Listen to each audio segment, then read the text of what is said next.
Hi, I'm Alicia, and 6 months ago, I won $40 million in the lottery. You'd think that would be the best day of my life, right? Well, let me tell you what actually happened. I was standing in the grocery store parking lot, checking my lottery ticket on my phone for the third time. My hands were shaking so badly I could barely hold my phone. This can't be real, I whispered to myself, but it was. Every single number matched. I called my husband Marcus immediately. "Hey babe, what's up?" he answered casually. "Marcus, I need to tell you something amazing. I'm coming home right now," I said, practically squealing. "Can it wait?" "I'm in the middle of something," he replied. "No, it absolutely cannot wait.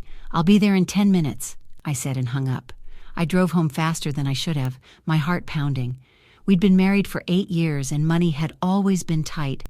Marcus worked in sales, I was a teacher, and we'd been talking about starting a family but couldn't afford it. This lottery win would change everything. I burst through our front door, clutching my ticket. "Marcus, you won't believe what just happened," I called out. No answer. I heard voices coming from his home office upstairs. He must be on a work call, I thought. I'd wait for him to finish, then blow his mind with the news. I started walking up the stairs quietly, not wanting to interrupt his call. But as I got closer, I heard a woman's voice, and it definitely wasn't coming through a phone speaker. "So when are you finally going to leave her?" the woman asked. I froze on the stairs. "Soon, Jessica, I promise. I just need to be strategic about it," Marcus replied. My stomach dropped. Jessica was his co-worker. She'd been to our house for dinner parties. I'd made her my famous lasagna. "You've been saying soon for 6 months, Marcus," Jessica said, her voice annoyed. "I know, baby, but Alicia doesn't make much money. If I file for divorce now, I won't get much. I'm waiting for the right moment," Marcus explained. I felt like I'd been punched in the gut. I gripped the stair railing to steady myself. "What if she never gets a better job? What if there is no right moment?" Jessica pressed. "Then I'll just have to cut my losses, but I'm hoping her grandmother dies soon. That old lady's sitting on a house worth at least $500,000. Once Alicia inherits it, I'll file for divorce and get my share," Marcus said coldly. "That's actually smart," Jessica laughed. "God, I can't wait until we can be together publicly. I'm so tired of sneaking around." "Me too. Once I get what I deserve from this marriage, we'll be set. I've put up with her boring personality for 8 years. I've earned it," Marcus said. I backed down the stairs silently, my whole body shaking. Not from excitement anymore, but from rage and heartbreak. The lottery ticket was still clutched in my hand. This man I'd loved, trusted, and built a life with was just waiting for my grandmother to die so he could divorce me and take her house. He thought I was boring. He'd been cheating for at least 6 months, and now I had $40 million that he knew absolutely nothing about. I walked quietly out the front door, got in my car, and drove to my sister Rebecca's house. I had planning to do. I knocked on Rebecca's door frantically. She opened it, took one look at my face, and pulled me inside. "Alicia, what's wrong? You look like you've seen a ghost," she said, guiding me to her couch. "I won the lottery, $40 million, I said flatly. Her eyes went wide. "What? That's amazing. Why do you look like someone died?" "Because I came home to tell Marcus, and I overheard him in his office with his coworker Jessica. He's been cheating on me for at least 6 months, and he's only staying married to me because he's waiting for Grandma to die so he can divorce me and take half the value of her house," I explained, my voice breaking. "That son of a—" Rebecca started, then stopped herself. "Wait, does he know about the lottery?" "No, I didn't tell him. I left before he saw me," I said. Rebecca's expression shifted from shock to something calculating. "Okay, this is actually perfect. You have $40 million he doesn't know about. What's your plan?"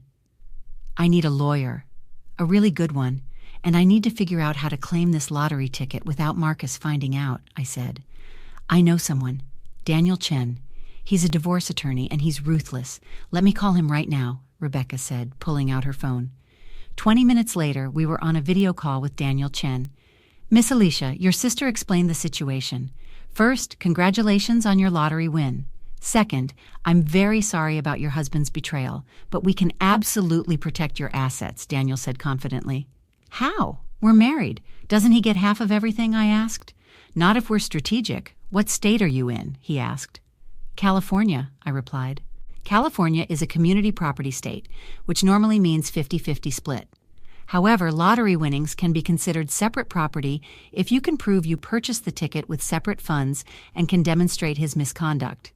But I have a better plan. Don't claim the ticket yet, Daniel explained. What? Why not? I asked, confused. Because we're going to document his affair, file for divorce first, and make sure the settlement is finalized before you claim your winnings. The moment you claim that ticket, it becomes public record. We need to move fast, Daniel said. How do I prove the affair? I asked. Record everything. Do you have access to his phone, computer, emails? Daniel asked. We have a shared computer at home. I know his passwords, I said. Perfect. Screenshot everything. Text messages, emails, calendar events, anything that proves the affair and proves his intent to defraud you in the divorce. This is California, so recording conversations without consent can be tricky, but documenting electronic communications is fair game, Daniel explained. Rebecca leaned forward. What about catching them together? More evidence? That could help. Alicia, does your husband know you're here? Daniel asked. No, he thinks I'm at work. I'm a teacher, but we're on spring break this week, I said. Good. Go home. Act completely normal. Pretend nothing happened. Start gathering evidence. I'll draft divorce papers and we'll serve him before he sees it coming, Daniel instructed. I don't know if I can act normal around him, I admitted. You can do this, Alicia. Think about that $40 million. Think about him waiting for Grandma to die. Think about Jessica laughing in your house. You can do this, Rebecca said firmly. She was right. I took a deep breath. Okay, I'll do it. How long do I need to gather evidence? I asked. 1 week. Get as much as you can. Screenshots, photos, witness statements if possible. Then we file, serve him, and watch his world crumble, Daniel said with a slight smile. And my lottery ticket? I asked. Keep it somewhere safe, not in your house. Maybe a safe deposit box under your name only.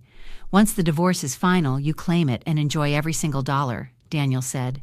I nodded, feeling stronger already. 1 week later, I had everything I needed.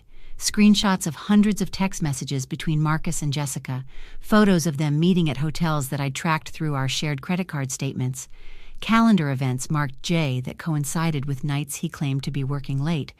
I'd also discovered something even worse.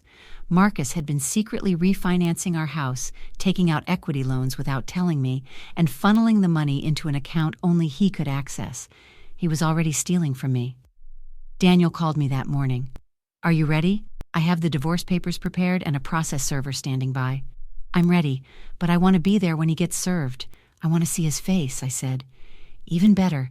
I'll have the server meet you at your house in 1 hour. Make sure your sister is there as a witness, Daniel advised.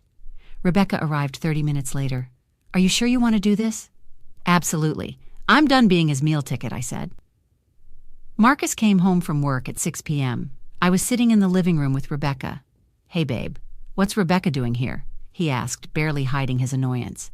We need to talk, Marcus, I said calmly. About what? He asked. The doorbell rang. Perfect timing. I'll get it, Rebecca said, walking to the door. The process server stepped inside. Marcus Henderson? Yeah, Marcus said, confused. You've been served, the server said, handing him the divorce papers. Marcus's face went white as he read the first page. What the hell is this? Alicia, what's going on? He demanded. I'm divorcing you, Marcus. I know everything, I said.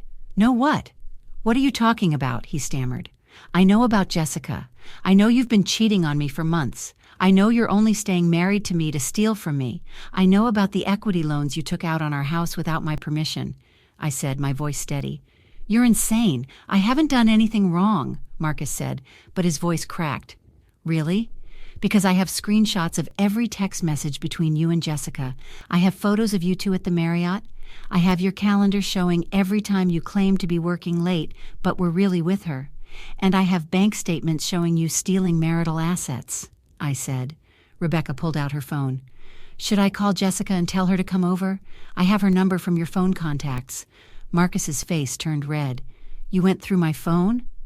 Actually, our shared computer. You really should have been more careful, I said. Fine. Yes, I've been seeing Jessica, but you can't divorce me over that. We live in a no-fault state, Marcus shouted. True, but I can divorce you for fraud and financial misconduct. Those equity loans you took out?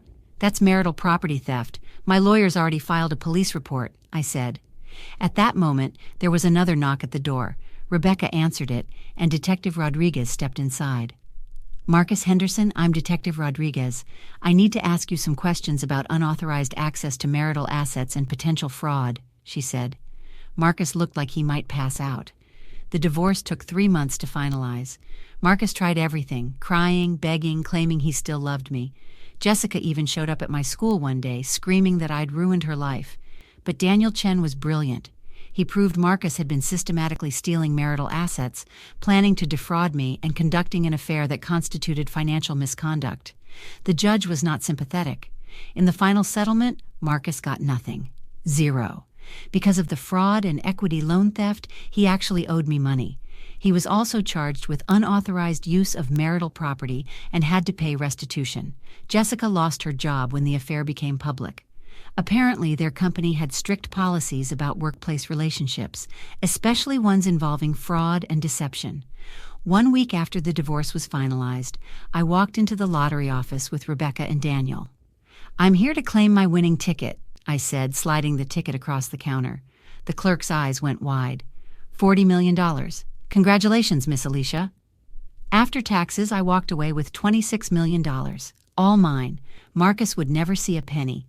I paid off my house, set up college funds for my future kids, donated to my school district, and bought my grandma a beautiful new car. She's alive and healthy, by the way.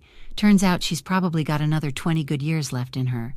Marcus is working 2 jobs now, trying to pay off the restitution and the debt from his equity loans. Jessica moved to another state. I heard through mutual friends that she blames me for everything, which is hilarious considering she was sleeping with my husband. I ran into Marcus at the grocery store last month, the same one where I checked my lottery ticket. He looked terrible. "Alicia, please, can we talk? I made a mistake. I still love you. We can work this out," he begged. "No, Marcus, some betrayals don't deserve second chances. You didn't love me. You loved what you thought you could take from me. The irony is, if you'd actually been a good husband, we'd be spending that $40 million together right now. Instead, you get nothing and I get everything.